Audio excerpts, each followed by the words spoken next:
चलिए के लिए आपकी जाते ही हैं कि वो तो भारतीय शाहनवाज जनता हुसैन पार्टी को को बहुत जिताया, सबसे ज्यादा कैसे बुरा जिताया मानते जाए, हैं।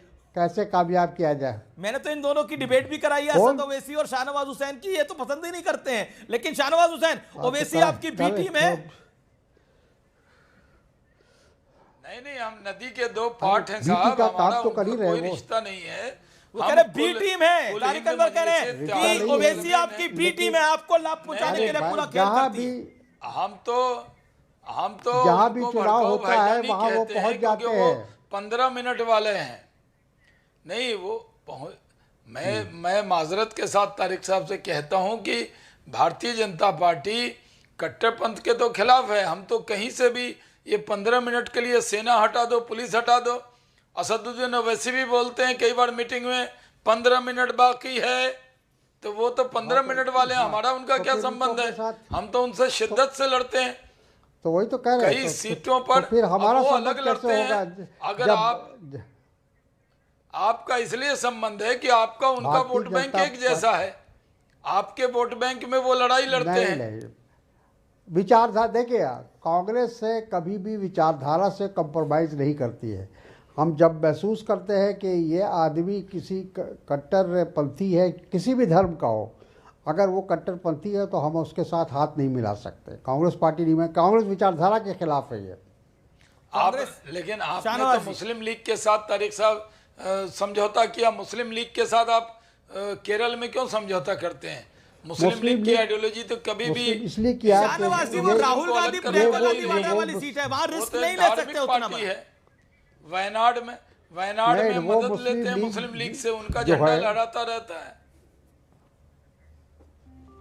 देखिए, वो जो मुस्लिम लीग है, वो मुस्लिम लीग पाकिस्तान वाली मुस्लिम लीग नहीं है। जो पाकिस्तानी मुस्लिम लीग थे तो वो पाकिस्तान चले गए। ये इंडियन मुस्लिम लीग है, इंडियन मुस्लिम लीग है। विचार तो वही है, और इसलिए उसी विचारधारा से निकली है जो पाकिस्तान वाली मुस्लिम लीग है, उसी विचारधारा से निकली है। जिन्ना वाली विचारधारा वो चली गई पाकिस्तान लीग। वो जो अलगाववादी मुस्लिम लीग थी, जो पाकिस्तान बनाने के पक्ष में थी, वो पाकिस्तान चली गई। अनवर साहब, ये जो है ये इंडियन मुस्लिम लीग है। गद्दी नशीन फुरफुरा शरीफ का गद्दी नशीन कट्टरपंथी है कि नहीं है?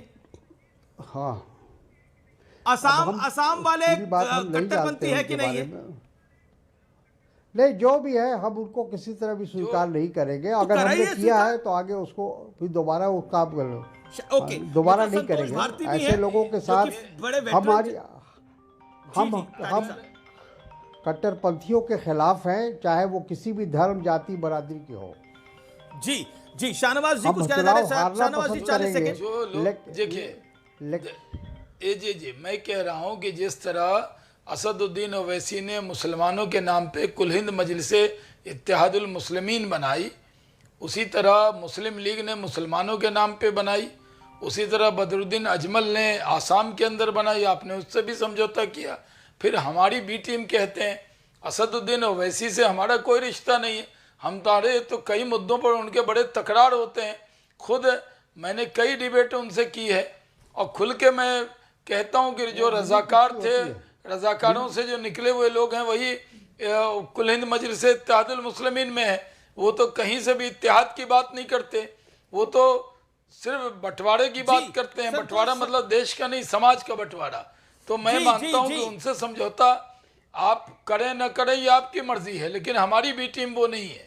जी हमारे साथ संतोष भारती भी हैं। शाहनवाज साहब जी, आपके साथ उनकी मिली कुश्ती होती है, जो आप दोनों तय करते हैं उसी पर अमल करते हैं। नहीं। अब क्या ज़रूरत है उनको कुल हिंद मुस्लिम बनाने की? वो तो सिर्फ इसीलिए बनाया उन्होंने कि जो मुस्लिम या जो सेकुलर वोट है उसमें कैसे उसको बंटवारा किया जाए, डेंट किया जाए, और उसका फ़ायदा सीधे सीधे बीजेपी को मिला। अच्छा हमारे साथ संतोष भारती भी हैं। संतोष भारती साथ रहे हैं, वो आपके साथ नहीं 1 मिनट 10 सेकंड। जी वो तारिक अनवर साहब के साथ सरकार में जब वो यूपीए की गवर्नमेंट थी तो सरकार में MIM पूरा सपोर्ट करता रहा। यूपीए 1 में ये तारिक साहब जानते हैं। यूपीए 1 में भी, यूपीए 2 में भी, यूपीए 1 में वो आपके साथ ही रहे। सरकार चलती थी और ओवैसी का सपोर्ट था। उनकी तकरीर पर मैंने सोनिया गांधी जी को ताली बहुत बार बजाते देखा है। मैं पार्लियामेंट में था, मैंने खुद सामने ही देखा है। आप लोगों को तब बहुत पसंद थे, पता नहीं, आपने आज देखा आपको वो होगा। पसंद नहीं आ रहे हैं, देखिए ये यहाँ अलग बात है। हम नहीं, इसलिए न्यूक्लियर डील पर भी आपको अगर सपोर्ट किया था उन्होंने। देखिए इशू पर कोई भी सपोर्ट कर सकता है, आपको भी बहुत सारे लोग सपोर्ट करते हैं, भारतीय जनता पार्टी को, नरेंद्र मोदी जी की सरकार को कई लोग सपोर्ट करते हैं, लेकिन बहुत से इशू पर अलग भी होते हैं, बहुत से इश्यूज पे अलग भी होते हैं। इशू होता है। लेकिन तो संतोष भारती है हमारे साथ, वरिष्ठ पत्रकार है, फॉर्मर मेंबर ऑफ पार्लियामेंट है, ये भी कुछ पूछना चाहते हैं। संतोष भारती, हाँ। ये जो डिबैकल हुआ है, ये जो इतना बड़ा डिबैकल हुआ है महागठबंधन का, इसको आप कैसे करते हैं? आपका सवाल क्या है शाहनवाज हुसैन से और तारिक अनवर से? इन दोनों से एक ही सवाल है कि अभी जो शाहनवाज साहब से कि जो आपने जितने वादे किए हैं उन वादों को पूरा करने का कोई टाइम फ्रेम आपके दिमाग में है या एक बार एसेस करके करेंगे? और तारिक साहब से मुझे ये पूछना है, तारिक साहब आप बहुत वरिष्ठ नेता हैं, लेकिन कुल मिलाकर के राहुल गांधी का ये जो जिसको ये छुट्टी का मूड कह रहे हैं अमीश देवगन, ये तो हिंदुस्तान में इस आज की तारीख में सारे लोग कह रहे हैं कि राहुल गांधी महागठबंधन की हार का एक बड़ा कारण है। आप लोगों के मन में ये जो भावना आ गई है उसको कैसे देखते हैं?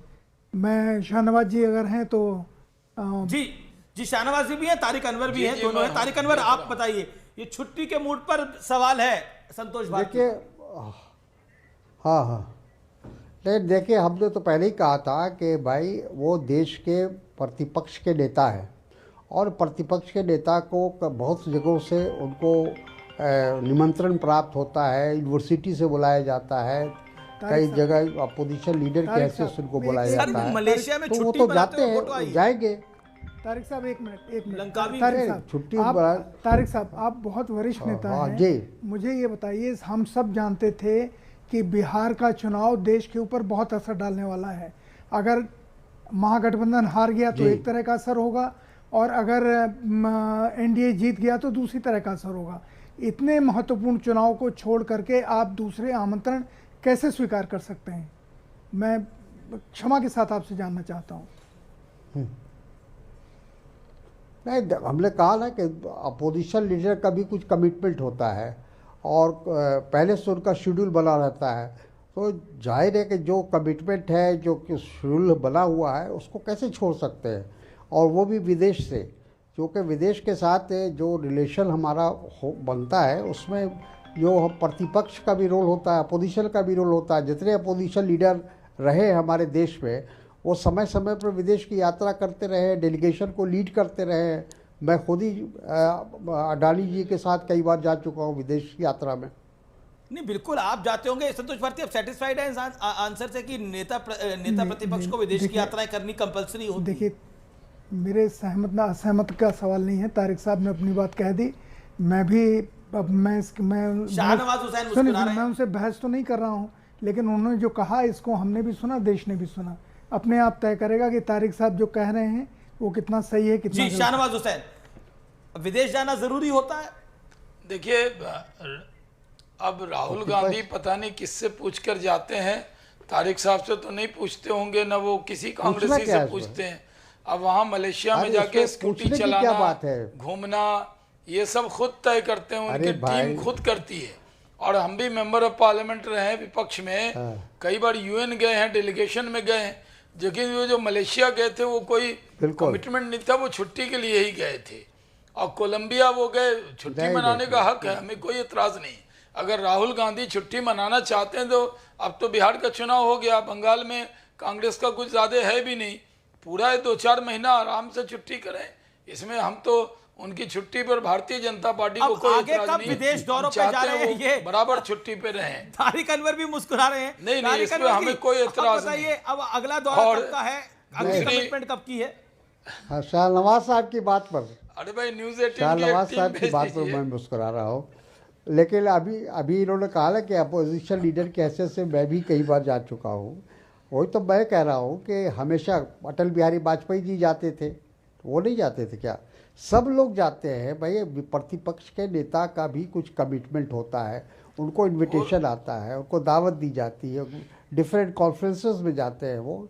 और कहीं यूनिवर्सिटी से इनविटेशन आता है तो क्या वो कहेंगे कि हम नहीं आएंगे, हम नहीं जाएंगे? ठीक है, उनका एंगेजमेंट, पॉलिटिकल एंगेजमेंट जो अपनी जगह पे है उसको भी वो पूरा करते हैं, और बाहर भी जब जो इनविटेशन आता है या कोई दावत आती है तो उसको भी अटेंड करते हैं। इसमें बुराई क्या है? जी जी, नहीं, आप हम ये उनको बात कह रहे हैं, शुभकामना लेकिन देते लेकिन हैं लेकिन क्या एक और दुआ डिस्ट्रस्ट करते हैं कि है उनको तारिक अनवर खूब साहब, क्या एक छुट्टी डिस्ट्रस्ट बनाए। है पार्टी के अंदर? नहीं, हम तो- जैसे ही वोटिंग खत्म हुई वैसे ही शकील अहमद साहब ने इस्तीफा दे दिया, आप लोगों ने उससे पहले एकदम अध्यक्ष बदल दिया, कुछ गड़बड़ तो है कहीं ना कहीं, सब कुछ तो सही नहीं देखिए, है। पार्टी के ये अंदरूनी, ये पार्टी का अंदरूनी मामला है। हम लोग अपने उस जो भी इस तरह की घटना होती है या इस तरह की बात होती है तो उस पर हाईकमांड उसका संज्ञान लेता है और कोशिश करते हैं। क्या जो- बात है ऐसी, जो पार्टी का क्या मामला है बात पार्टी के है अंदर जो तय कि, हो। क्या बात है जिसकी वजह से चुनावों पर भी असर पड़ गया, वो क्या बात है? चुनाव पर असर पड़ने के तो कई कारण है। सबसे नहीं, पहले पर तो पार्टी ये के कि 10-10 अंदर हज़ार ऐसा रुपए जो ऐसा महिलाओं के, विरोधाभास क्यों है जिसका चुनावों पे भी इंपैक्ट पड़ गया? क्योंकि एक बड़ा वर्ग ये मानता है कि चौकीदार चोर है, वोट चोरी जैसी बातें जो हैं वो पार्टी को नुकसान करके गई हैं। नहीं ऐसा नहीं है। देखिए, जो हुआ हमारा 2019 स्टैंड में है वो हुआ, अपनी जगह पर है। 2025 में हुआ नुकसान। लेकिन नहीं, कोई ऐसा नहीं। देखिए, अब तो कहा है कि पॉलिटिकल पार्टी के बीजेपी को भी झेलना पड़ा है कई बार ऐसा, उनको भी नुकसान हुआ है। कभी ऐसा नहीं कि वो हमेशा जीतते ही रहे, कई बार हारे भी हैं, कई जगहों में हारे हैं। तो हार जीत तो ये लोकतंत्र का हिस्सा है और उसको आप कैसे इनकार कर सकते हैं। लेकिन हम एक बार एक जगह हार गए तो इसका ये मतलब थोड़ी है कि हमारी पार्टी नहीं, बिल्कुल खत्म है, हो गई बिल्कुल ऐसा नहीं है। या हार के बाद जीत हमारा- होती है, जीत के बाद हार होती है। I totally agree, that is a, ये अच्छी बात है। लेकिन अब आप बताइए, ओके, शाहनवाज हुसैन कुछ कहना चाहते हैं? शाहनवाज जी। हम तारिक भाई को आप बहुत मुश्किल सवाल में, आज का दिन जब कैंपेन करना था तो एक कवि को भेज दिया, वो खाली गाना गाता था, इमरान प्रतापगढ़ी, हेलीकॉप्टर दे दिया, तब तारिक साहब की याद नहीं आई। आज कांग्रेस को डिफेंड करने के लिए एक सीनियर कांग्रेस के लीडर टेलीविज़न पे बैठे हैं। हम तो बचपन से इनको जानते हैं इनकी, और तारिक साहब, आप तारिक साहब को इतना बुजुर्ग कर रहे हैं और अपने आप को इतना जवान कर रहे हैं। आप कह रहे हैं हम बचपन से उसको जानते हैं, तारिक साहब की जवानी लग रहे हैं। नहीं, आप पूछ लीजिए तारिक साहब को, मैं बचपन से जानता हूँ, नहीं जानता। देखिए भदौरिया जी, देखिए किस तरह से देख रहे हैं, वो बिल्कुल जवान है। अरे भाई, हमारे ये तारिक साहब ने कह दिया, मुझे मेरा शाहनवाज उनका साहब रिश्ता से हमारे बहुत है। पुराने रिश्ते हैं, हम लोगों का संबंध बहुत पुराना है। और इन्होंने ठीक कहा कि जब इन्होंने राजनीति में कदम रखा था तो मैं उस समय मेंबर पार्लियामेंट बन चुका था और इंडियन यूथ कांग्रेस का अध्यक्ष था, तब से मैं इनको जानता हूँ। जी जी जी। अनुराग भदौरिया, हमारे ये अखिलेश यादव ने एक बड़े बयान दिया और कहा कि बीजेपी दल नहीं है, छल है। क्यों बीजेपी दल नहीं, छल लग रहा है आपको? कारण क्या है अनुराग? देखिए, वहां आप देख ही रहे हैं जिस तरह से शाहनवाज जी बात कर रहे हैं, जिस तरह से वो चुटकी ले लेके बात कर रहे हैं, वो तथ्य पे बात नहीं कर रहे हैं। वो हम बचपन से उनको जानते हैं, हम फलाने से जानते हैं। अरे भाई, आप ये बताइए कि आप लोकतंत्र में विश्वास रखते हैं कि नहीं रखते हैं? आपको भी बचपन से जानते हैं अनुराग भदौरिया, आपकी और शाहनवाज जी की उम्र तो बराबर ही है। मैं भी जानता हूं। नहीं, हम भी उनको अच्छी तरह जानते हैं, हमारे अच्छे मित्र हैं, बड़े भले व्यक्ति हैं, इसलिए बीजेपी उनको साइड लाइन में रखती है। बीजेपी कब उनको अच्छा पद देती है? ये भले व्यक्ति, इसलिए इनको नहीं कुछ मिलता है। ये भी थोड़े 3-5 वाले होते तो इनको भी अभी मंत्री होते अभी कैबिनेट में, बट ये मंत्री इसलिए नहीं है क्योंकि भले आदमी को बीजेपी पूछती कहां है। यही तो मैं बताना चाह रहा हूं। शाहनवाज हुसैन जैसे लोग जो बीजेपी में इतने भले, सौम्य और सरल व्यक्ति है, हर आदमी की मदद करने वाले हैं। ये ऐसा नहीं है पक्ष विपक्ष हर एक की मदद करते हैं, इसलिए इनकी मदद बीजेपी नहीं करती, क्योंकि बीजेपी को ऐसे लोग नहीं चाहिए। बीजेपी को वो लोग चाहिए जो निगेटिव राजनीति कर सकते हो, जो दूसरे के बारे में गलत बोल सकते हो, जो पर्सनल कमेंट करते हो, जो छुट्टी। आप देखिए किस तरह की बातें हो रही हैं। नेता प्रतिपक्ष छुट्टी पे गए कि नहीं गए, ये चर्चा का विषय है। भारतीय जनता पार्टी के नेताओं का जरा रिकॉर्ड निकाल लीजिए, कितने नेता विदेश जाते हैं और कितने नेता के विदेश में बच्चे पढ़ते हैं, इसके बारे में चर्चा नहीं होगी। लेकिन विपक्ष का नेता कोई गया हुआ है तो उसमें चर्चा होगी। ये कमाल है भाई। छुट्टी पे हम तो कह रहे हैं, जनता ने, बिहार की जनता ने राहुल गांधी की छुट्टी कर दी है। अब सिर्फ बदनाम करने वो के लिए तेजस्वी पट्टी यादव को नेताओं भी को छुट्टी बदनाम पे ले करने जाएं। के लिए कितना खर्च करती है। देखिए करोड़ों राहुल रुपए गांधी खर्च के करके भी टी शर्ट विपक्ष के नेता कैसे बदनाम हो? राहुल गांधी के टी शर्ट की नकल तो कर ली तेजस्वी यादव ने, राहुल गांधी के टी शर्ट की नकल कर ली, अब छुट्टी की नकल भी कर लें। जाएं अब तेजस्वी यादव को लेकर छुट्टी मनाएं, और हम तो कहते हैं बंगाल के चुनाव के बाद आए, किसी की नकल की क्या? क्योंकि बंगाल में कुर्ता पाजामा नहीं हमने नहीं की है। हमने आपके हरे कुर्ते की नकल कहाँ की? आप हरा पहनते हैं हरा। लेकिन अखिलेश जी कह नहीं, रहे नहीं, हैं, लेकिन कपड़े शाहनवाज की जी, नहीं, वो तो अखिलेश जी कह रहे हम हैं तो बीजेपी कह दल रहे नहीं हैं। है, छल है। बीजेपी दल नहीं है, छल है, सब चौकन्ने रहो। वो उनको 27 के चुनाव में पता लगेगा। उनको पता लग रहा है कि उत्तर प्रदेश की जनता इस बार फिर से उनको छलने वाली है। इस बार फिर से एनडीए की सरकार और बीजेपी की सरकार बनने वाली है। अब इसलिए बिहार अभी से के वो बाद भूमिका दे रहे बंगाल हैं। की बारी है, अभी बंगाल के बाद यूपी की बारी है। कैसे निपटेंगे तारिक अनवर? यूपी क्योंकि की भारतीय बारी है, जनता इसलिए पार्टी समाजवादी लोग डरे हुए हैं। आज ही प्रधानमंत्री मोदी ने चुनाव जीते और बंगाल की बात करनी शुरू कर दी। कहा बंगाल में हम जंगल राज को समाप्त करेंगे। उसके बाद यूपी की बारी है, मगध में हराया है, अवध में भी हराएंगे। ये लाइन है भारतीय जनता पार्टी की। तारिक अनवर, बीजेपी हमेशा प्लानिंग और एक्शन मोड में रहती है, चुनावी मोड में रहती है। ऐसे में अगर आपके नेता छुट्टी के मोड में रहेंगे तो लड़ेंगे कैसे?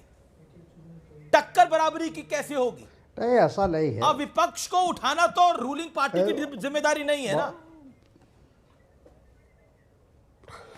बिल्कुल नहीं है, और हमको लगता है कि बंगाल में उनको पता चल जाएगा। वो बिहार नहीं है, वहाँ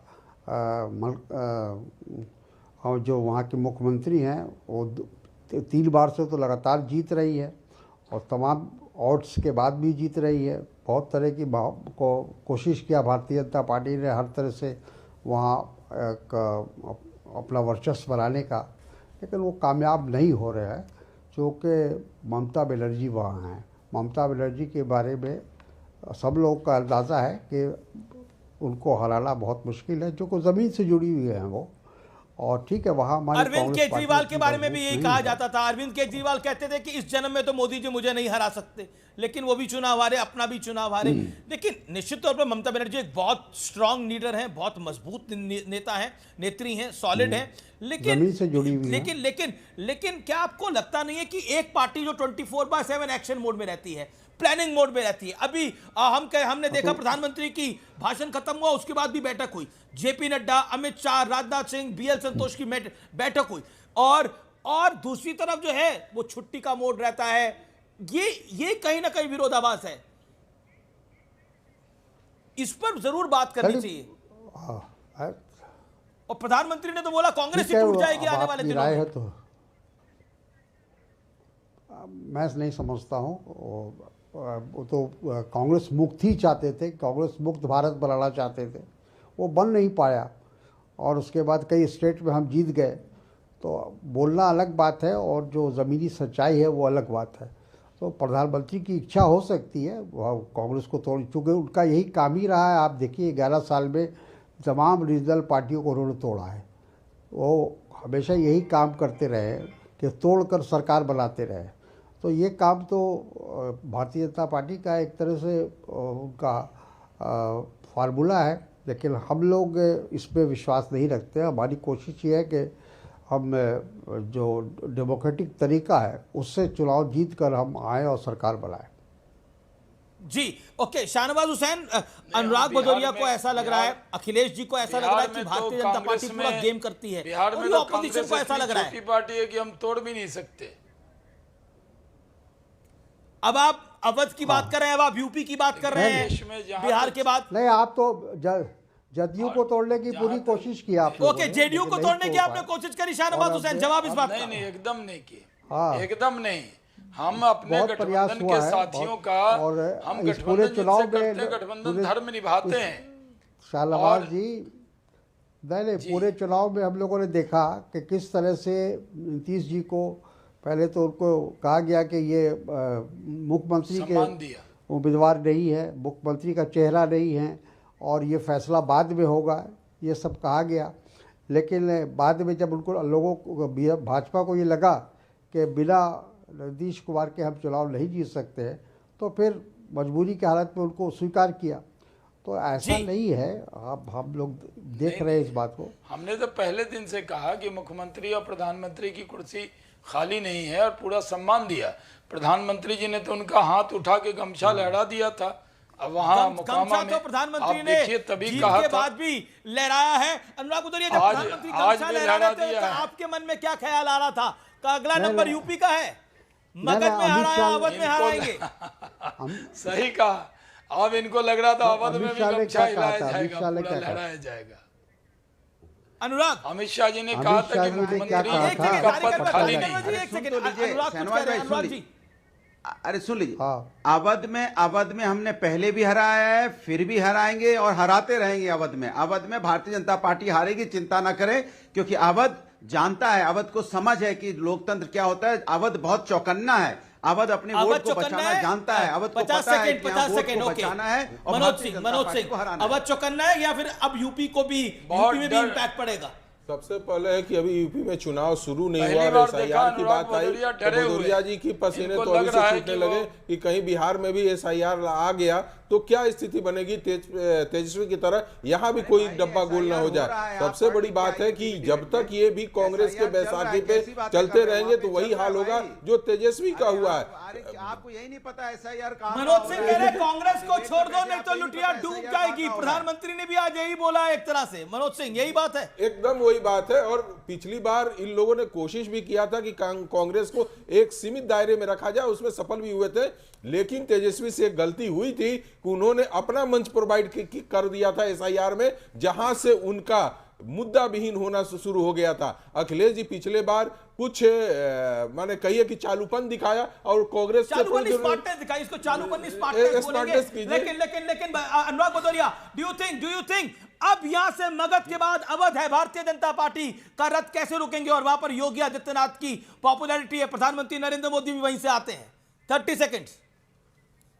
देखिए, एक चीज पहले भी आते थे, इसके पहले भी जब अभी 2024 में चुनाव हुआ था तब भी प्रधानमंत्री भी वहीं से आते थे, मुख्यमंत्री जी भी वहीं पे हैं। डबल इंजन की सरकार थी और हम शुक्रिया, वहां पे ये 33 शुक्रिया, से सिमट शुक्रिया, गए। शुक्रिया।